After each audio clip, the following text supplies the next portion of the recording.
Hi, my name's Joe. I lived in Nottingham for 15 years. I guess my story begins with Citizens Advice. I was working in the aerospace industry, had a steady job, mortgage, wife, detached house, detached garage. Well, my name is Michael Egan, and I've been away from Eastwood for many, many years, and I came back in 2012, and I moved into private rented accommodation. Paul and Mary? Yes, 24 years ago, I was down London having treatment for epilepsy.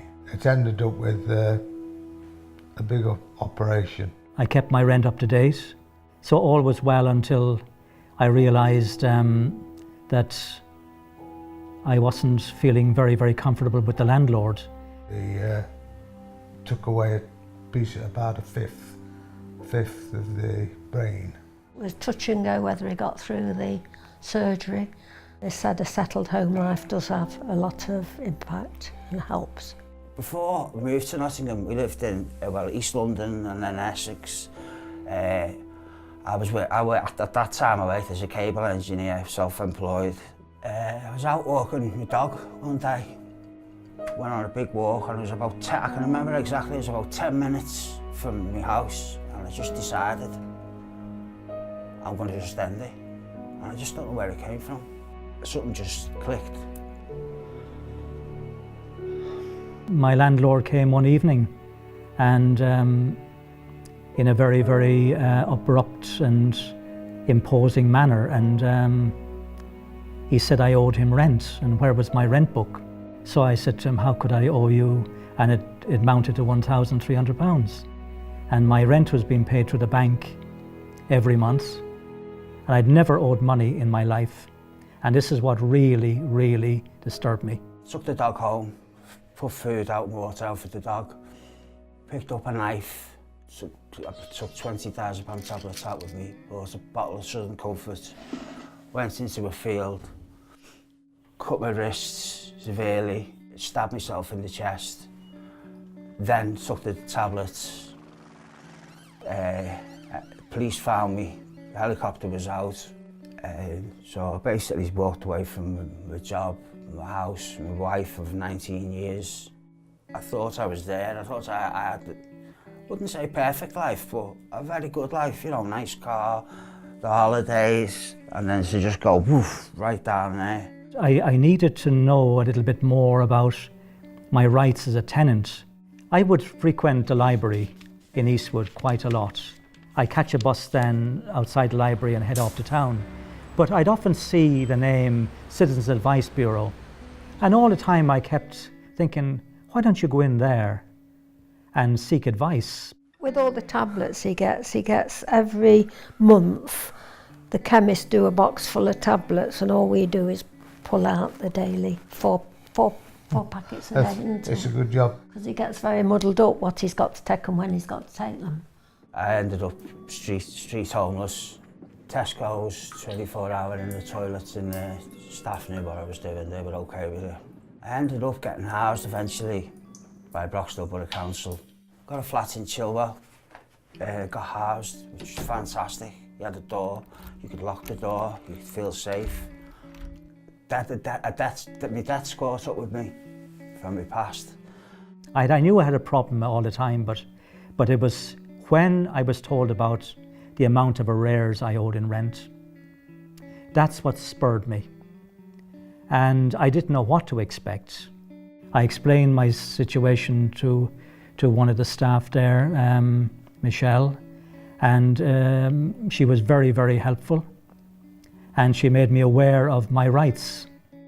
But I came away from that day, I came away feeling more secure in myself, that I had somebody to talk to share that difficulty with, and to get an answer. I did say to the Citizens Advice Bureau that I wasn't going to take it any further. So I ended up actually paying up the money, 1,300, got that money, paid it up, and then decided to leave. And the move actually from there, I moved out to Underwood, was quite stressful. So although I was in a safe environment, it got to that, literally sitting by the door, waiting for a letter to come through with a debt. He went to Nottingham to the lace market, saw a doctor there, and he said they'd never send for him again, but eventually they sent for him again, and they sent these forms with about 20 pages. I was doing my best. I live on my own. I didn't have much help, but my health began to really fail me. Shortly after moving in, I did hear of an incident where one tenant was very, very badly affected, very upset, and they're all elderly people. And it was elderly people this was happening to. And I was so affected by this that I didn't want to live in the property, even was paying rent. I would go out in the mornings, sometimes 9 o'clock, 9:30 in the morning, and I wouldn't come back until 10 o'clock that night. Maybe going into a pub and maybe just doing crossword puzzles or just having a drink just to be in company. At that time I had no dignity. I was ashamed of the debts that had accrued and that I'd just walked away from. I had no pride. Yeah, dignity was non-existent. I didn't like having to approach somebody and say what my situation was. After about 3 or 4 months, I decided to go back into Citizens Advice Bureau again because of the difficulties getting from the bus stop to the flat I was in. It was a nice little flat and a lovely area, but it was too far out for me and didn't realise how physically ill I was at that time.